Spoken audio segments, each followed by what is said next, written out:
प्रिय विद्यार्थियों, good morning. आज हम हाई कोर्ट के बारे में बात करेंगे। उससे अगली वीडियो में हमने उच्चतम न्यायालय के बारे में बात की थी, सुप्रीम कोर्ट के बारे में बात की थी। सुप्रीम कोर्ट के बारे में हमने पढ़ने का जो प्रयास किया था, सुप्रीम कोर्ट के बारे में एक तो हमने सुप्रीम कोर्ट के बारे में पढ़ा था कि सुप्रीम कोर्ट में जो जज है उनकी नियुक्ति कैसे होती है, जजों की नियुक्ति कैसे होती है, उसकी योग्यता क्या क्या है, इनके बारे में पढ़ा। उसके बाद पढ़ा इनको हटाने की जो प्रक्रिया है, ये प्रक्रिया क्या है, हटाने की प्रक्रिया क्या है। उसके बाद में इनके पावर के बारे में पढ़ा था, इनके पास में क्या क्या पावर है, क्या क्या शक्तियां हैं, सुप्रीम कोर्ट के पास में कौन कौन सी पावर है, या सुप्रीम कोर्ट के पास में कौन कौन सा इनके द्वारा कार्य किए जाते हैं, इसके बारे में हमने अध्ययन किया था। और उससे पहले हमने सुप्रीम कोर्ट का जो इतिहास का है, यानी सुप्रीम कोर्ट आज हमारा जो सुप्रीम कोर्ट जिस स्थिति में है उसकी ऐतिहासिक पृष्ठभूमि क्या रहती, तो हमने 1773 के रेगुलेट एक्ट के तहत उसकी स्थापना प्रारंभ की थी। और उसके बाद में फिर 1774 में पहली बार कलकत्ता में उस हाई कोर्ट की उच्चतम न्यायालय की स्थापना की गई थी। उसके बाद में 1935 में भारत शासन अधिनियम के अनुसार फेडरल कोर्ट यानी कि संघीय न्यायालय की स्थापना की गई थी दिल्ली में। उसके बाद में फिर 28 जनवरी 1950 में आज़ादी के बाद हम कहते हैं कि आज वर्तमान में हमारा जो सुप्रीम कोर्ट दिल्ली में है उसकी जो स्थिति है वो उसके आधार पर की गई थी। तो इस प्रकार से ये तो हमने हाई कोर्ट के बाद सुप्रीम कोर्ट के बारे में बताया कि सर्वोच्च न्यायालय के बारे में क्या क्या प्रावधान किया गया है। लेकिन ये उसके बाद हम देखते हैं कि राज्यों के बारे में देखते हैं कि राज्यों के बारे में किस प्रकार के जो न्यायालय जिसे हम उच्च न्यायालय या हाई कोर्ट के नाम से जाना जाता है, तो उसके बारे में भी कुछ हम जानकारी देखेंगे कि उसके बारे में क्या प्रोविजन किया गया था, प्रत्येक राज्यों के लिए उच्च न्यायालयों की क्या व्यवस्था है। उसके बाद फिर हम इसी वीडियो के साथ फिर हम अगर हमारे पास में कुछ समय बचा तो हम बातचीत करेंगे कि सुप्रीम कोर्ट एवं हाई कोर्ट से संबंधित विभिन्न प्रकार के जो कंपटीशन होते हैं उस कंपटीशन में किस टाइप के जो क्वेश्चन है पूछे जाते हैं। तो इसके बारे में विद्यार्थी जाने, क्योंकि आप में से कई विद्यार्थी ऐसे हैं जो कंपटीशन की तैयारी करें। तो कंपटीशन हम लोग हमारा जो ये पेपर है भारतीय शासन और राज्य व्यवस्था वाला जो पेपर है, ये पेपर प्रत्येक जो कंपटीशन होता है हर प्रकार के कंपटीशन में ये विद्यार्थियों को सहयोग करता है। अगर विद्यार्थी साल भर में इस पेपर को एक बढ़िया तरीके से तैयार कर लेता है, इसके नोट्स बना लेता है, रेगुलर यूट्यूब पे क्लास अटेंड करता है, तो उससे दूसरी जगह पे कहीं पर भी इसके टॉपिक के बारे में कहीं पढ़ने की आवश्यकता नहीं होगी। क्योंकि इस टॉपिक को मैं न केवल आपके केवल एक डिग्री के अकॉर्डिंग पढ़ा रहा हूँ या केवल एक टेक्स्ट बुक के अकॉर्डिंग नहीं पढ़ा रहा हूँ, बल्कि इसके साथ साथ में मैं आपको ये भी जानकारी दे रहा हूँ कि ये जो टॉपिक है इस टॉपिक से संबंधित आपके कंपटीशन में किस टाइप की जो क्वेश्चन आते हैं, हर टॉपिक के पीछे मैं आपको इस प्रकार की भी जानकारी देता हूँ। तो विद्यार्थी सजग रहे कि इस टाइप की जानकारी भी आपको मिलते रहे। तो आज हम बात करेंगे उच्च न्यायालय के बारे में।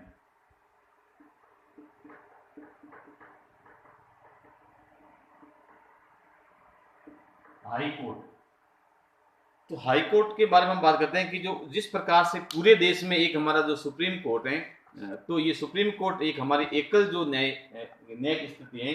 सुप्रीम कोर्ट के द्वारा जो निर्णय दिए जाते हैं वो निर्णय सभी राज्यों के या सभी राज्यों की जो न्यायपालिका है उनके लिए एक बाध्यकारी होता है। या हमें अभिलेख न्यायालय के बारे में भी पढ़ा था। तो आज हम बात करते हैं कि उच्च न्यायालय के बारे में बात करते हैं। उच्च न्यायालय के जो संगठन की स्थिति के बारे में देखते हैं। तो आर्टिकल 214 में हाई कोर्ट के गठन का प्रावधान किया गया है। आर्टिकल हमने देखा था कि आर्टिकल 124 की जहां बात करते हैं, आर्टिकल 124 में सुप्रीम कोर्ट के गठन की बात की गई थी। आर्टिकल 124 सुप्रीम कोर्ट के गठन की बात करता है। और यहाँ आर्टिकल 214 है, ये जो एक है बीच में आ गया। विद्यार्थी थोड़ा ध्यान दे, एग्जाम में कई बार अक्सर विद्यार्थी कंपटीशन में कई बार जो विद्यार्थी होते हैं वो इस टाइप में जो आर्टिकल्स के बारे में पूछा जाता है, तो कई बार जो विद्यार्थी होते हैं थोड़ा सा कंफ्यूज हो जाते हैं, क्योंकि वो आर्टिकल उसके दिमाग में आर्टिकल 214 है या आर्टिकल 124 है। क्योंकि आर्टिकल 124 से वो सुप्रीम कोर्ट के गठन के बारे में बातचीत करता है, और आर्टिकल 214 है वो प्रत्येक राज्य के लिए एक उच्च न्यायालय की व्यवस्था करता है, या वो कहता है कि प्रत्येक राज्य के लिए उच्च न्यायालय होगा। लेकिन लेकिन एक ही उच्च न्यायालय के अधीन क्षेत्र में अन्य भी क्षेत्राधिकार आ सकते हैं, यानी कि एक के अधीन में दो स्टेट भी आ सकते हैं। इस टाइप की व्यवस्था भी की जाती है। सबसे पहले हमारे देश में कुल 21 हाईकोर्ट थे। प्रारंभ में हमारे देश में कुल 21 हाईकोर्ट की व्यवस्था की गई थी, लेकिन बाद में धीरे धीरे इसकी जो संख्या है उस संख्या में वृद्धि की गई थी। उसके बाद 2013 में मेघालय, मणिपुर और त्रिपुरा, 2013 की बात करते हैं, 2013 में मेघालय, मणिपुर और त्रिपुरा, ये तीन अलग से हाईकोर्ट बनाए गए थे। उसके बाद में जो लास्ट में जो 2019 में जो बना था, जो 19 में जो बना था, 1/1/19 में बना था, वो 25वां हमारा जो हाईकोर्ट था अमरावती, जो आंध्र प्रदेश में 1/1/19 1/1/2019 में अमरावती, जो आपके आंध्र प्रदेश में स्थित है। तो अमरावती एक अंतिम जो एक 25वां जो हाई कोर्ट था। तो इस प्रकार से हम कह सकते हैं कि भारत में जो हाई कोर्ट है, वर्तमान में जो हाई कोर्टों की जो संख्या है वो पहले 24 थी, लेकिन बाद में भी कितने 25 है, क्योंकि सबसे पहले 21 थे, 21 के बाद में ये 2013 में तीन बन गए थे, 24 हो गए थे। उसके बाद में एक 2019 बना, तो वर्तमान में 25 हाई कोर्ट हैं।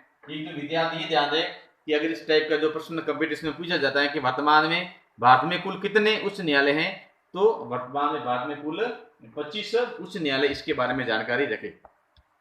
अब हम बात करते हैं कि जो हमारे जो हाईकोर्ट हैं, इस हाईकोर्ट में जो न्यायाधीशों की जो नियुक्ति की जाती है, उस न्यायाधीशों की नियुक्ति के बारे में किस प्रकार की योग्यता होगी, कौन व्यक्ति है वो उसमें न्यायाधीश के लिए नियुक्त किया जा सकता है। तो पहला तो इसमें योग्यता होगी वो भारत का नागरिक हो, बिल्कुल सामान्य इसकी योग्यता है, क्योंकि हम राष्ट्रपति का हो, चाहे सुप्रीम कोर्ट में जो न्यायाधीश हो, उनकी सभी प्रकार की जो व्यवस्था है, संवैधानिक पद है, उसमें एक भारत का नागरिक होना भरा जाता है।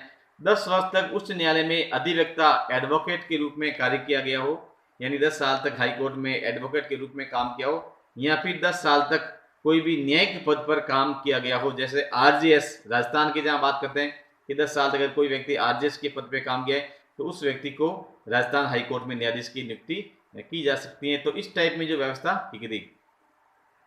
उसके बाद हम बात करते हैं कि देश में सबसे पहले 1862 में बम्बई, कलकत्ता और मद्रास हाईकोर्ट की स्थापना हुई थी। 1862 में देश में सबसे पहले 1862 में हाई कोर्टों की जो है उच्च न्यायालयों की स्थापना हुई थी। उसमें सबसे पहले 3 जो उच्च न्यायालय बनाए गए थे, बम्बई, कलकत्ता और मद्रास। जो कलकत्ता जो उच्च न्यायालय वो सबसे पुराना है। ये जो कलकत्ता है सबसे पुराना हाईकोर्ट है, जो 1862 में कलकत्ता, मद्रास और बॉम्बे बनाया गया था। तो ये सबसे पुराना हाईकोर्ट विद्यार्थी इसमें ध्यान दें। उसके बाद में 1866 में इलाहाबाद हाईकोर्ट की स्थापना की गई थी। उसके बाद में कर्नाटक हाईकोर्ट की स्थापना 1884 में की गई थी। पटना हाईकोर्ट की स्थापना 1916 में की गई थी। अब हम राजस्थान के बारे में बात करें थोड़ा सा, क्योंकि हम राजस्थान के, तो राजस्थान के बारे में थोड़ा सा हम इसमें थोड़ा सा बॉक्स डालते हैं कि राजस्थान की स्थिति के बारे में देखते हैं।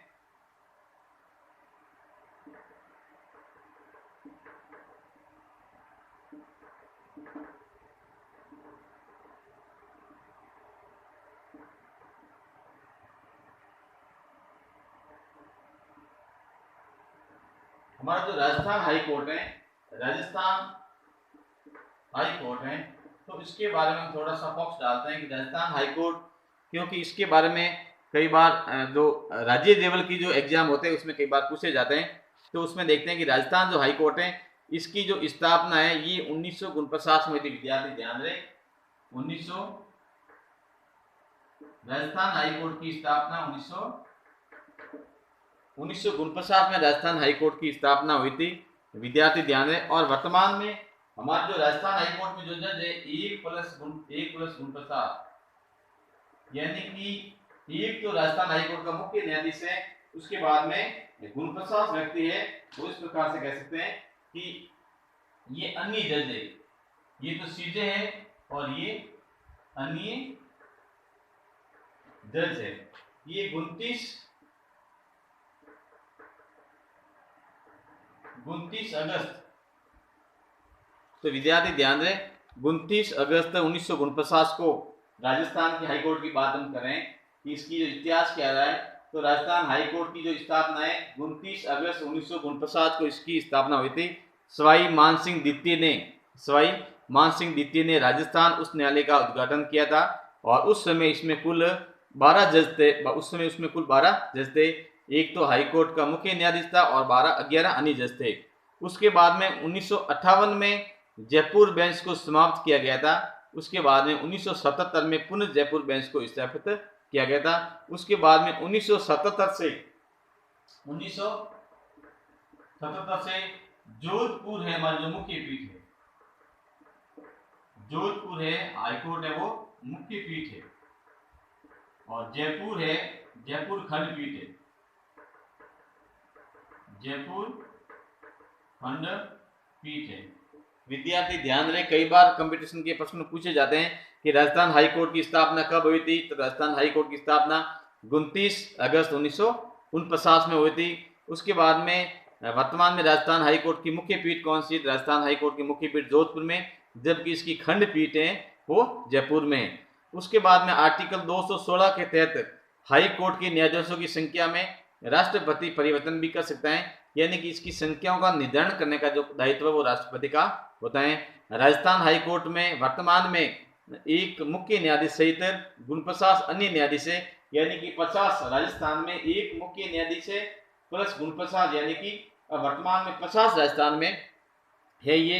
तो इस बारे में भी आपको ध्यान रखना है। उसके बाद में इनकी जो नियुक्ति है वो कॉलेजियम सिस्टम की सिफारिश के आधार पर राष्ट्रपति द्वारा हाईकोर्ट के न्यायाधीशों की नियुक्ति की जाती है। कॉलेजियम में संबंधित हाईकोर्ट के मुख्य न्यायाधीश और वरिष्ठ न्यायाधीश सभी सदस्य होते हैं। उसके बाद में नियुक्ति से पूर्व संबंधित राज्य के राज्यपाल से विचार विमर्श किया जा सकता है। इस प्रकार से राजस्थान हाईकोर्ट के बारे में हम बातचीत की हमने, इसका इतिहास क्या रहा।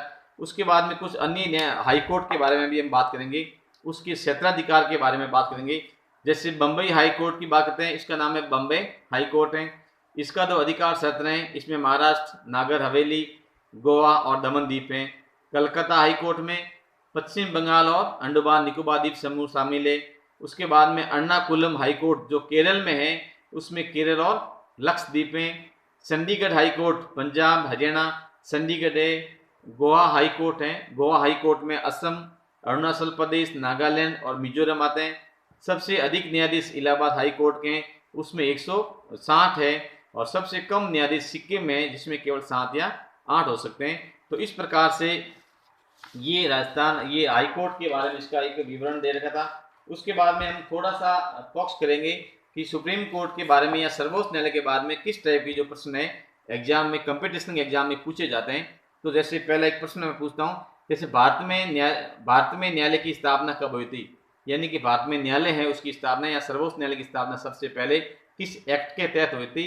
तो 1773 का रेगुलेटिंग एक्ट, 1773 का रेगुलेट एक्ट के तहत भारत में न्यायालय की स्थापना हुई थी। उसके बाद में उच्चतम न्यायालय के मुख्य न्यायाधीश की नियुक्ति सामान्यतः किस आधार पर होती है? तो सामान्यतः उसमें वरिष्ठता के आधार पर की जाती है। सर्वोच्च न्यायालय के मुख्य न्यायाधीश के रूप में कौन प्रतिष्ठित था, यानी कि पहला सर्वोच्च न्यायालय का पहला मुख्य न्यायाधीश कौन था? हीरालाल जे कानिया सर्वोच्च न्यायालय के पहले मुख्य न्यायाधीश थे। सर्वोच्च न्यायालय की प्रथम महिला न्यायाधीश कौन थी? सर्वोच्च न्यायालय की प्रथम महिला न्यायाधीश मीरा साई फातिमा बीबी थी। उसके बाद में सर्वोच्च न्यायालय का गठन का प्रावधान किस अनुच्छेद में किया गया? आर्टिकल 124 के अनुसार सर्वोच्च न्यायालय के गठन का प्रावधान किया गया है। संविधान के किस अनुच्छेद के तहत राष्ट्रपति सर्वोच्च न्यायालय से परामर्श कर सकता है? संविधान के आर्टिकल 143 के अनुसार